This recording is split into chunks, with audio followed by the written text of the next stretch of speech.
কাল বরিশাল সফরে যাচ্ছেন বিএনপি চেয়ারম্যান তারেক রহমান। প্রায় 2 দশক পর তারেক রহমানের আগমন উপলক্ষে উচ্ছ্বসিত বরিশালের নেতাকর্মীরা যোগ দেবেন বেলস পার্ক ময়দানের জনসভায়। এখন চলছে মঞ্চ নির্মাণের শেষ মুহূর্তের প্রস্তুতি, আর সেখানকার সবশেষ খবর জানাতে যুক্ত হচ্ছেন ফেরদাউস সোহাগ। সোহাগ, প্রায় 2 দশক পর তারেক রহমান যাচ্ছেন বরিশাল, বেলস পার্ক ময়দান কতটা প্রস্তুত?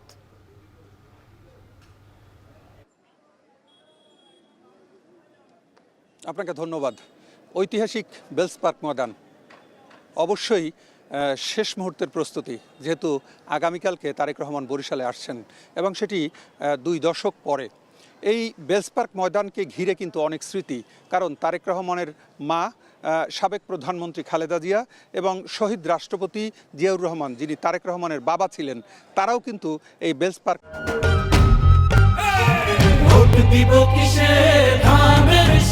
ময়দানে একাধিকবার এসেছেন এবং এখানে ভাষণ দিয়েছেন, বক্তৃতা করেছেন। তো সেই জায়গাটি থেকে এটি একটি ঐতিহাসিক জায়গা এবং এখানে কিন্তু চলছে শেষ মুহূর্তের প্রস্তুতি। আমরা একটু দেখাবার চেষ্টা করছি বেলস পার্ক ময়দানের যে জায়গাটিতে তিনি আসবেন এবং তার অবস্থান যেখানটিতে হবে, অর্থাৎ এই মঞ্চ, সেই মঞ্চ যে প্রস্তুত করা হয়েছে আমরা সেটি একটু দেখাবার চেষ্টা করছি আমাদের ক্যামেরার মাধ্যমে। মঞ্চ প্রস্তুতির কাজ শেষ মুহূর্তের চলছে। মঞ্চটি কিন্তু 2400 স্কয়ার ফিট এটি তৈরি করা হয়েছে। এখানে একটি স্থায়ী মঞ্চ আছে, কিন্তু তারপরেও কাঠ দিয়ে বাড়ানো হয়েছে। একটি লম্বায় হয়ে করা হয়েছে 60 ফুট আর প্রস্থে করা হয়েছে 40 ফুট, আর সব কিছু মিলিয়ে 2400 স্কয়ার ফুটের মঞ্চ হয়েছে এখানে।